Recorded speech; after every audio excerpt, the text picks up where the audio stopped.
So you've added an image, a meme, or even a Beyonce lyric to your assignment or your research, and now you're just sitting here wondering, do I really need to reference this? Yes, you do. And this is how. You're first going to watch this video where I break down how to reference media Harvard style. This includes images, music, and other digital stuff that doesn't always fit neatly into the academic box. My name is Lerato Kanomsa, your academic best friend from All Things Academia, where we explore and explain all things in the academic world. If you use any kind of media that you have not created yourself, then you need to credit it properly. And if you don't, we've talked about this in the first video of this series, then you are stealing, which is an academic crime called plagiarism, with bad consequences. But Harvard referencing can handle this crediting for you. You just need to know the right format. So firstly, we're going to look at how to reference images or artwork. This could be a photograph, a painting, a diagram, an infographic, or anything visual. As always, and as I keep saying in every video in this series, for the in-text citation, you only need the who and the date of publication. So you're going to need the name of the artist and the date of the media publication. So when we enter this into a reference list where you need to give a bit more detail, then you're going to enter it this way. You're going to put the surname of the artist, their initial or initials, followed by a period, the year that that media was published, the title of the image or the artwork.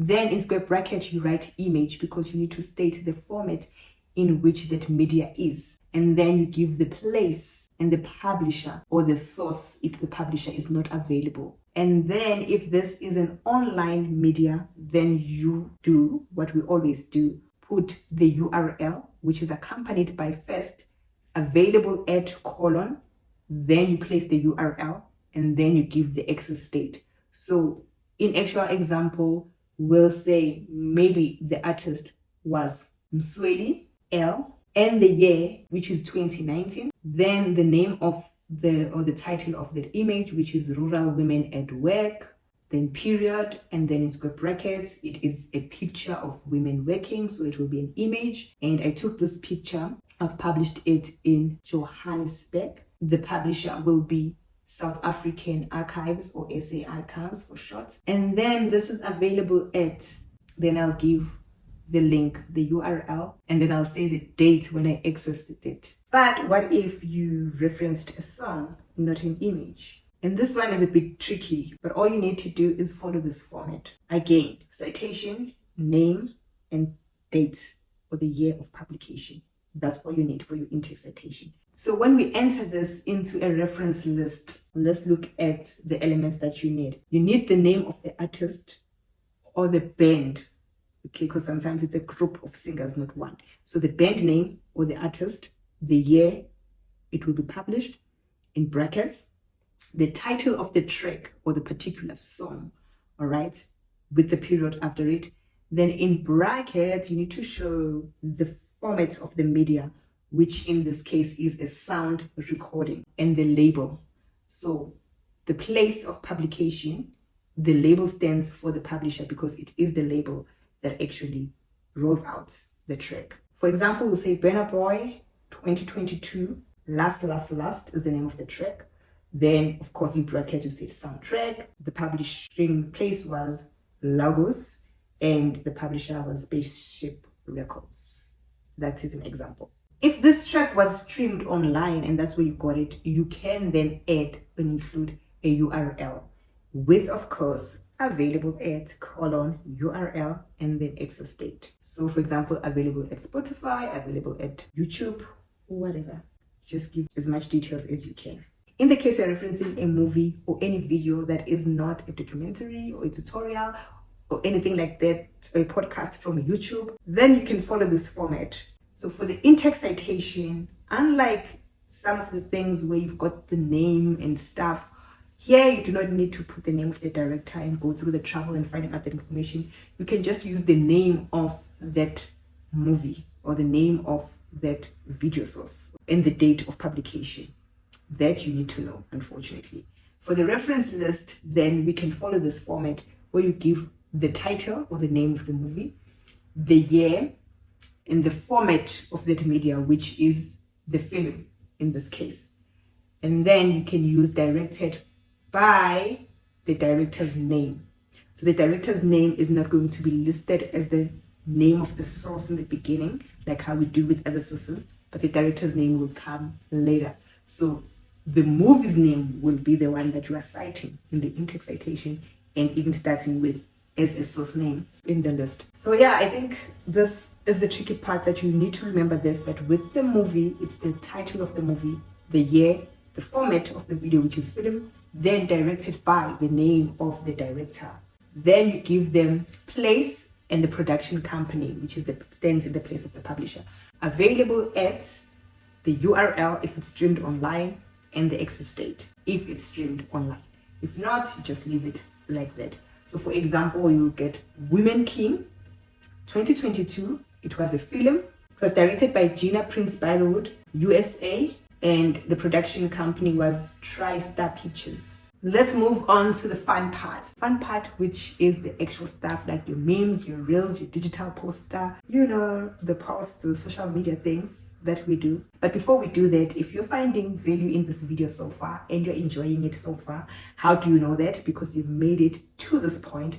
Then give this video a thumbs up, which is basically giving it a like, and also be sure to subscribe to this YouTube channel and hit the notification bell next to it, so that YouTube knows that you want to be notified every time I upload helpful content such as this one, and as I upload more video into this series. So go ahead and do that.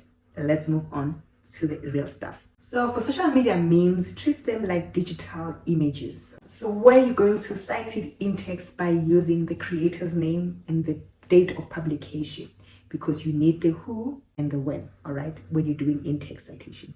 And then when it comes to the reference list, you follow this format. You give the creator, which is the who, of course, the year of publication, which is the when. Then you give the title or short description if there is no title of that particular name or that image. And then in brackets, you say online image, because we say you're going to treat them like digital images.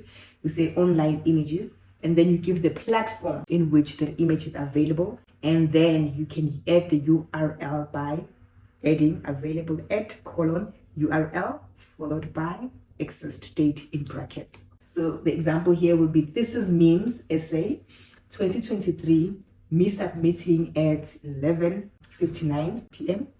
And then you use the online image, like we said, as a placeholder, because this is an online image. You put Instagram, period.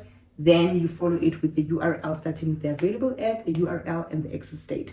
So here, when you use even the reels, even a post that someone posted, you edit it like this, the same way. So you put the creator's name, you put the year, and then if this was a reel, you'll probably say me point of view submitting at 11 p.m. Perhaps that is the description or the title of that reel. You put it there, and then instead of online image, you say reel, and then you say the platform, Instagram or Facebook, and available at the URL, and we've discussed the rest. This is how you do it. So we're closing off with some of the mistakes that people make that I definitely don't want you to make, all right? So the first mistake is screenshotting an image and using it in your research, in your work, in your assignment, and not referencing it because you think, it's just a screenshot. No, you need to reference it, and reference it properly, like we've discussed. Second thing is the myth that since it's pop culture, it's the non-conventional way of doing academia, you do not have to reference it. No, you have to reference things properly. Every item that you took from somewhere that does not belong to you, which you have not created yourself, needs to be credited. And the last mistake is forgetting the format tag. The format tag is very important because this is what tells the reader what kind of media this is. So if you put in that format tag in the square bracket film, then we know it's a film. If you put in the square bracket reel, then we know it's a reel. If you put image, then we are aware of what it is. So never forget the format tag. That is very important to state what is the actual format of that media. Now, if this is all overwhelming and stressful, don't sweat it. Just click the link in the description that says Harvard Referencing Starter Pack and download your own Harvard Referencing Starter Pack, which will give you all this information that we've discussed formatted in the right way. And all you can do is just copy and paste that format and paste it in the document as a placeholder, where you can replace it with the actual information that you have, leaving the punctuations and the structure in place so that you have it correctly when you copy it into your reference list. See, I got you. This is why I'm your academic best friend. Knowing how to reference all these different source types and all these different media is good, but it's only half of your marks, because the rest of your marks lies in your in-text citations. This is why you need to click the video that is appearing on your screen right now. This is a video that is going to show you how to cite while you are writing so that you do not lose any marks. So what are you waiting for? Click on that video as I project to you love and grace in a way of 2 Corinthians 13 verse 14.